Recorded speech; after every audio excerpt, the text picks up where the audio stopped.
Hello and welcome to a brand new movie night series, Movie Night Recommends. So Albert's here and he's joined by our regular guest Ed Thank you. Hello. and our very special guest Harvey McCabe from the BBC's The Ranganation. Hello, pleasure to be Still here. available on BBC iPlayer It if is you'd indeed. like to enjoy it. Sundays 9 p.m. Series 2 coming out in Series October. 2 coming out very soon. We're all big fans of the show, so Can't believe we have a celebrity. It's the first time. I know, it's exciting. Try and get a celebrity every week. I can just play many voices. Can you get Ramesh on the next one? Yeah, that'll be not, good. sadly That not. would be good. Get a couple more views. So on this series, we're going to basically recommend a film or two to each other.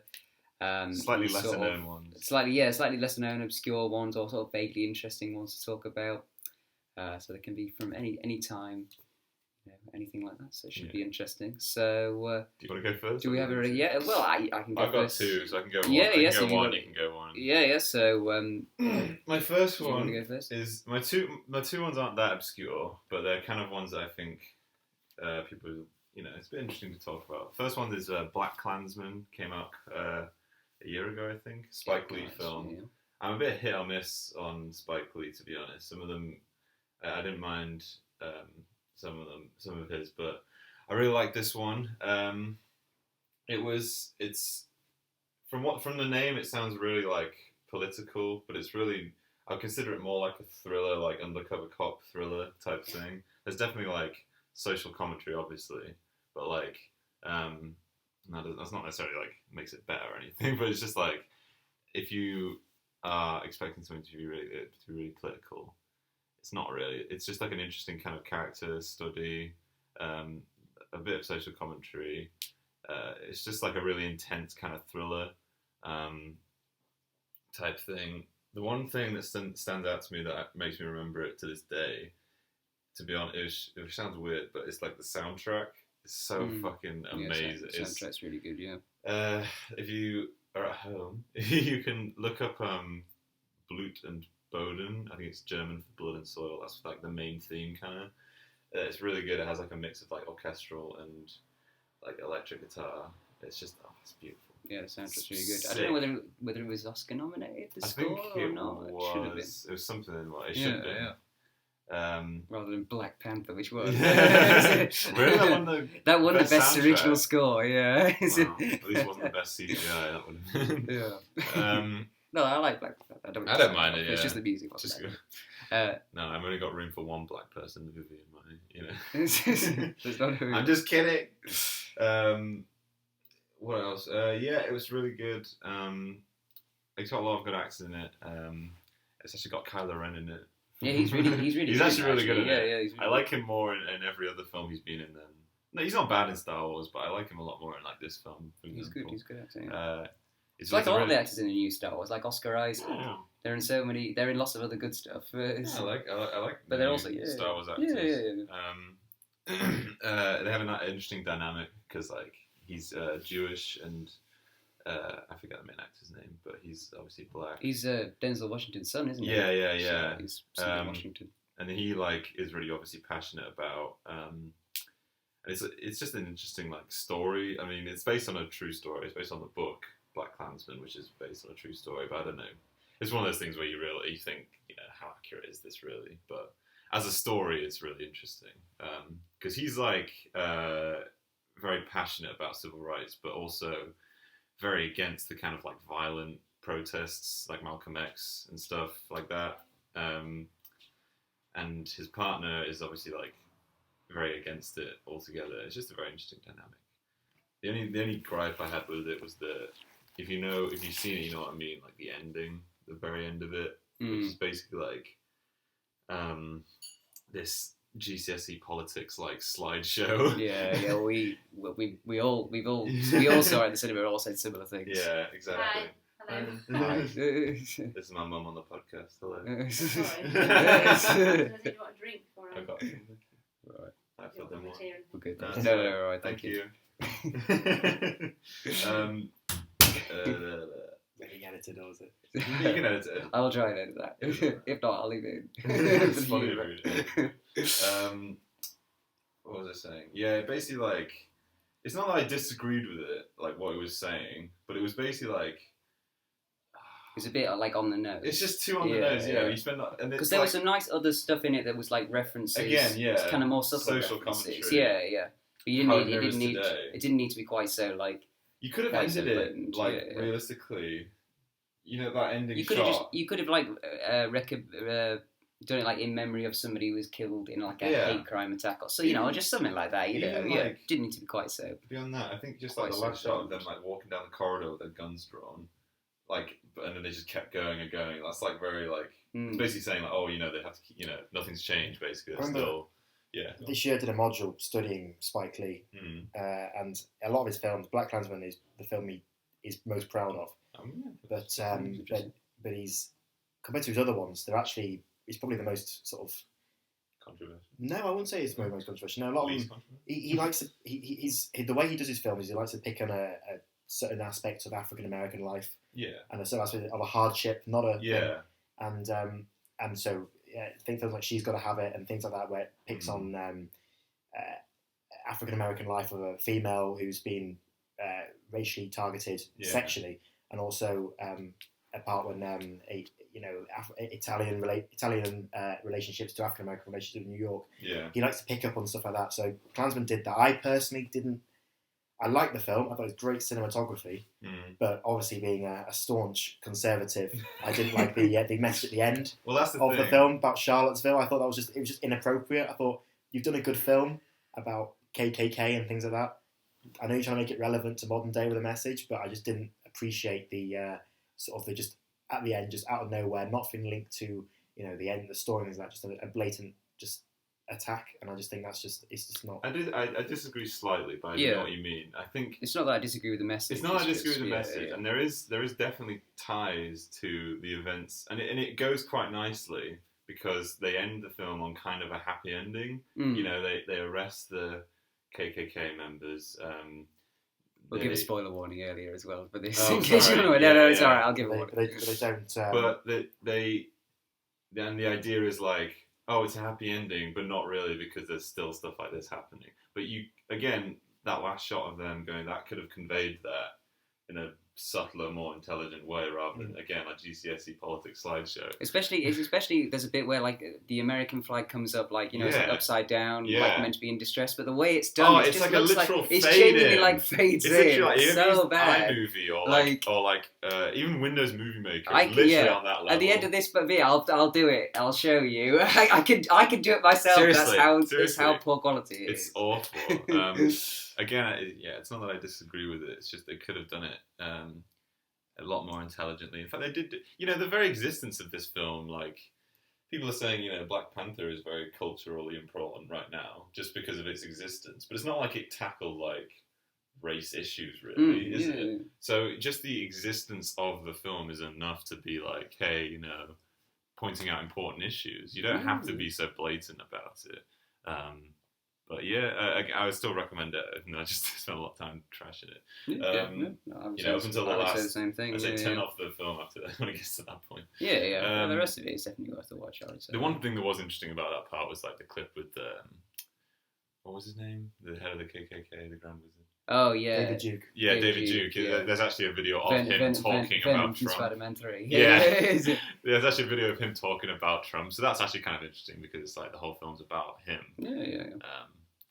But well, there's that bit where they're all chanting like "America First" or something. That's quite that. See that exactly. For me is a better reference than the end bit, just because it's so like.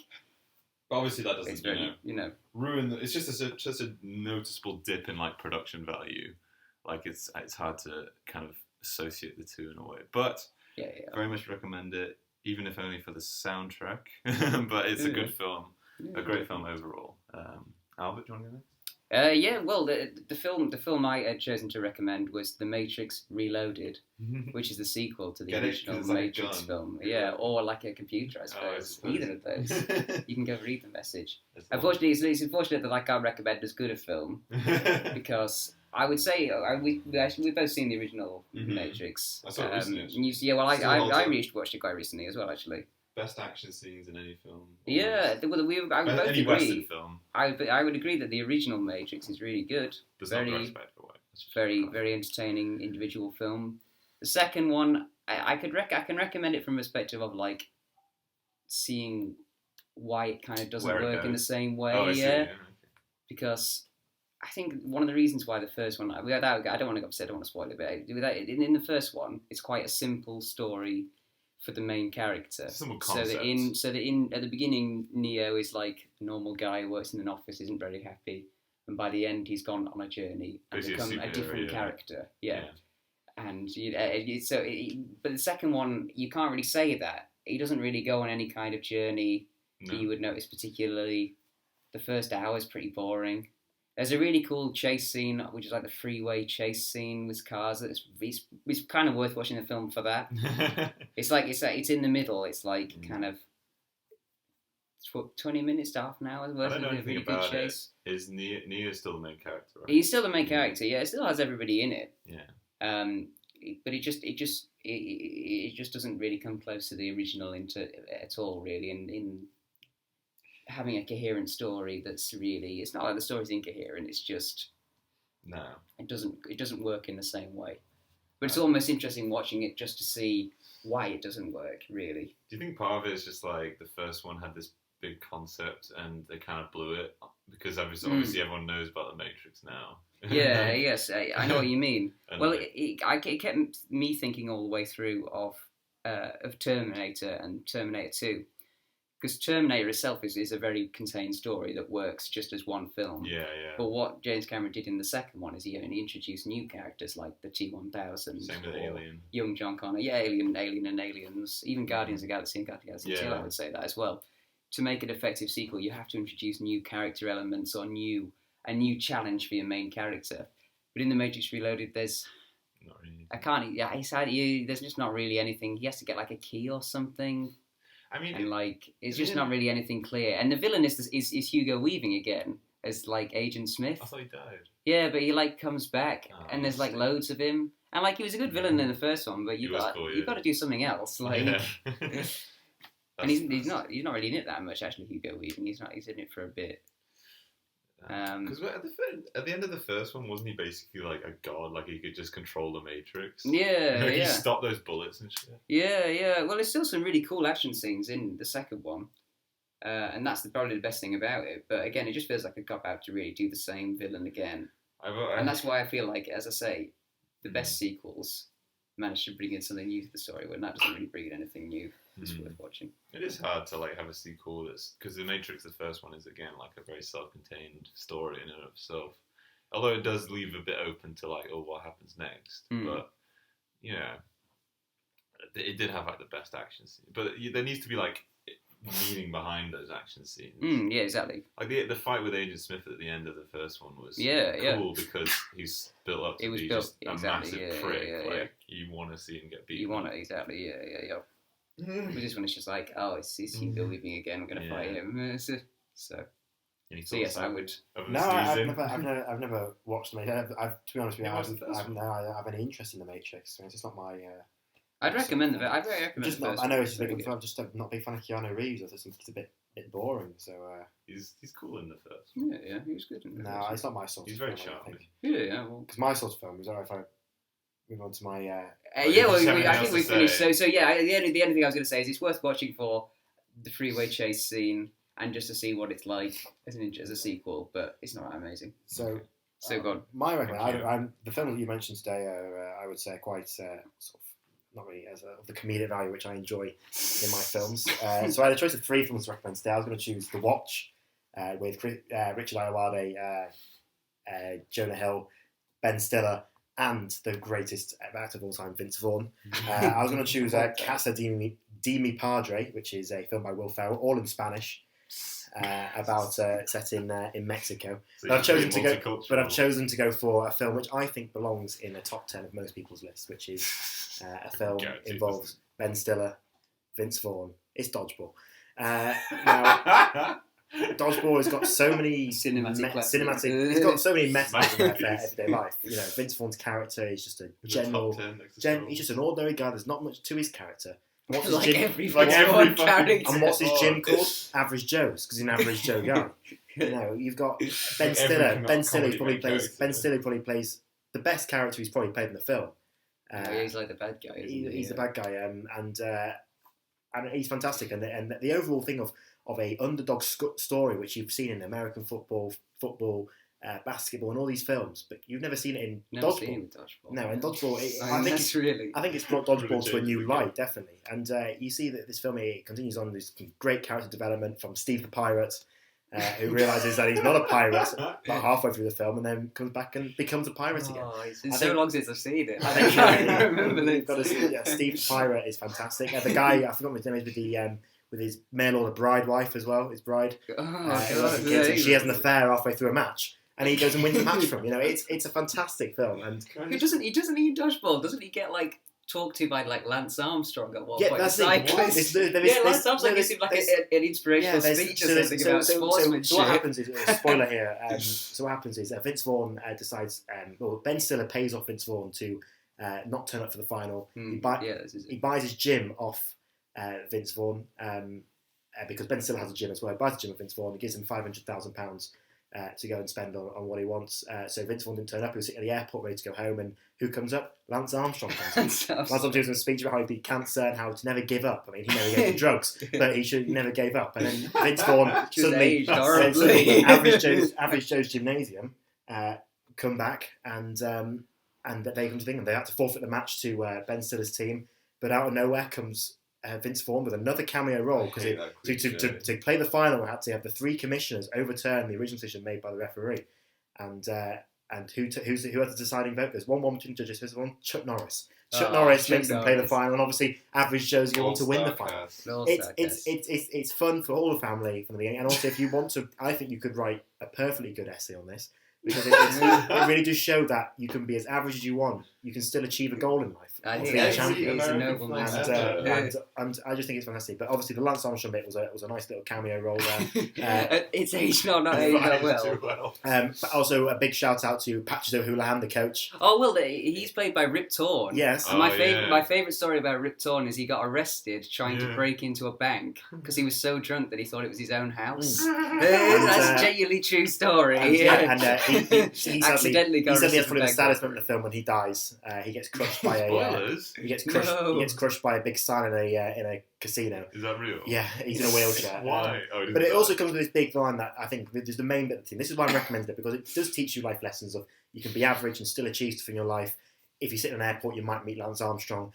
But also this one, if you can dodge a wrench, you can dodge a ball. And in life, you can dodge a metal wrench coming at your face, and you can dodge anything in life. And that's the main thing. That's why I recommend the film. It's simply because if you can dodge a wrench, you can dodge a ball. Thank you. Well, I have seen Dodgeball, and I would say that it's not the worst thing I've ever seen. So it's perfectly okay. I got a couple of chuckles out of it. Yeah, it's a good film. But also, just before we go, just to say about Vince Vaughn, I generally think that Vince Vaughn is one of the greatest actors of all time. I honestly, no, seriously, I've never seen a bad film with Vince Vaughn. I'm being serious. The Wedding Crashers, it's a classic. The Watch, a classic. Wedding Crashers is fantastic. Him and Owen Wilson together. He's in a bad Christmas film, isn't he? He's in every bad Christmas film. Is it Fred Claus? He's in Fred Claus is in Christmas with the Cranks, I think. Oh God. Or maybe that was the guy from Ghostbusters, isn't it? But it was fantastic. The last film I saw him in was a film that Stephen Merchant made, about a girl who wanted to be a WWE fighter. Yeah, called Fighting with My Family. Fighting with My Family. And he was it's a good film. But he's the worst part of it. He turns up. He looks like he's so bored. He's not in any of the trailers. He's like the coach or something. I watched the thing the other day. There's a guy who's on YouTube who teaches people to play Dungeons and Dragons. The film itself's quite entertaining. And a guy taught Big Show and Vince Vaughn to play as the best half. I saw that. Yeah, really, really good. I just think that he's a versatile actor. I'm not saying he's versatile in how he plays his character, but you can put him in any situation, he'll fit to the role. The Watch, you have every single type of person, Jonah Hill, Richard Ayoade. Vince Vaughn comes in, doesn't need to be there. He actually doesn't need to be there. He doesn't need to be there. But he makes the film better, that's the thing. He just makes films better. He completely doesn't have any impact. If you replaced him with Adam Sandler in Dodgeball, it wouldn't be half. You can replace him with fucking anybody. It wouldn't be half the film. It wouldn't be half the film. It would. Average Joe's Gymnasium. Anyway, he's not. Let's move on. I think we need to move on. Actually, I did think he was alright in True Detective 2. People give him a He's not a completely awful. That's when he was a serious role. But he's a serious role now. Name a film that isn't he's serious. Dodgeball, literally, we were just talking about. It's a serious film. It is. It teaches you lessons. But he's been in give me another film that teaches so many life lessons. about life. Black Klansman. No, it doesn't. Black Klansman it's aimed at a certain. Do you actually want a real people. Answer? No, I genuinely do because I think Dodge and Red. Like an inspirational film. Yeah, it's an inspirational film. It came from nothing, from losing his gym to then owning the biggest gym in the city. An inspirational film to me would be like Breakfast Club or something like that. You know, because I'm more of a dinner person. I want to watch Dodgeball. You're more of a American. Well, if you enjoy Dodgeball, I'm not gonna. It's like, but also Casa de Papel as well. If you want to watch a film, it's all in Spanish. You have to have subtitles to watch a Will Ferrell film, which I sat down thinking it was going to be a comedy, and it was actually all in subtitles. So I had to turn it off. But then I went back to it. And thoroughly enjoyed it. You don't watch subtitles. Thoroughly enjoyed it. I don't like to read and watch. What is this? Oh yeah, So yeah, you had one recommendation. Very briefly, one more recommendation I had. I was cheating. I had 2 recommendations this time. It's called "You Were Never Really Here" with to ground it again a bit after Dodgeball. We probably should have ended on Dodgeball. It was a bit right relief, but it's got Joaquin Phoenix looking as ripped as he's ever been. Absolute machine. Honestly, worth watching just for that. No, it's like I don't want to spoil much because I went into it completely blind. Literally, there's like an independent cinema near where I live, and it's like I literally just saw it and was just like, fuck it, let's just watch it. And like, it's very much that kind of film that you'll enjoy it more the less you know going into it, just to see where it goes. The main character is the most interesting part. Joaquin Phoenix, just the way he's introduced is so like unusual and like jarring in a good way. I don't want to say how, but it sets him up to be a certain kind of character, and then you see him like do normal person things. And it's like, oh well. It's kind of a thriller again, like it's very dark, very violent. If you like that kind of thing, which I do. It's one of those films that's like just artsy enough to be interesting, but not too artsy to be like pretentious, you know? Yeah. Like there's a bit at the end that's very like takes you out of nowhere, and it's like I know he's out of the bit. Yeah, in the diner. Yeah. And it's really interesting. It's a very captivating story. It's difficult to talk about. So I don't want to spoil it, but. Well, I would agree. I saw it at the cinema. The thing I would agree is when you said about knowing as little as possible about it. Because unfortunately, I'd seen the trailer, I think, at least twice in a cinema. You know, just when you're in the cinema. Don't watch the trailer. The trailer is awful because it shows you shots like from very near the end of the film. Yeah, the last bit in the house is like the bit you don't want to spoil. And it ruins it. So if you're going to watch it, don't watch the trailer because it's a very good film, but the trailer is very annoying. Sorry, it's raining. I don't know if you can. Yes, if there's any background noise, it's very. It's one of those. Yeah, it's one of those that's like on the edge of your seat type thriller. Great. I love the scene where it's like it's all shot through like security cameras. Yes, That's they really do good. very interesting stuff. And the soundtrack again is great in this. Yeah, The best bit of camera work I've seen in the film. Just go back to the camera for is Project X, where it's filmed in the view of Peep Show. It's just a guy with a camera. A guy. Essentially, one of the characters is the camera that you're looking through. Yeah. I thought that was I'd like to see a film. Is that a film? Yeah, it's just about the whole thing. It's about a group of boys in America hosting a massive house party, which basically means that it turns into a big I see. A riot on the street essentially because it goes out of hand. But a guy, all it is a guy with a camera. Obviously a good camera, but he's filming. He's filming it all. It's that does annoy me in films when it's like supposed to be filmed from an iPhone and it's like HD 4K quality. It's like, all right. But there's a film with Jake Gyllenhaal, I think it's like that called End of Watch. Yeah. The Watch. Not The Watch. Not The Watch. Calm down. Not The Watch. That's filmed like that. But again, the sound. I say when I saw it in the cinema, I had this great like surround sound type thing, and it's amazing. It's like a lot of ambient noise. It's the same guy who did like There Will Be Blood and other stuff like that. So it's really cool. It's just a cool film. Very good. I would recommend it. If you don't mind a bit of hardcore violence and the main character being kind of a dick, but also not really. He's one that's like, again, he's like, you can't really relate, but he's also kind of doing the right thing. It's like, I think that's most interesting. But yeah, I think that wraps it up. You have anything else to say about Dodgeball? Well, just one thing just came to my head now. You know, it's also. Thank you very much. It's also a portrayal of love. Goodbye. So you have. It's the first film I've seen that promotes a bisexual relationship.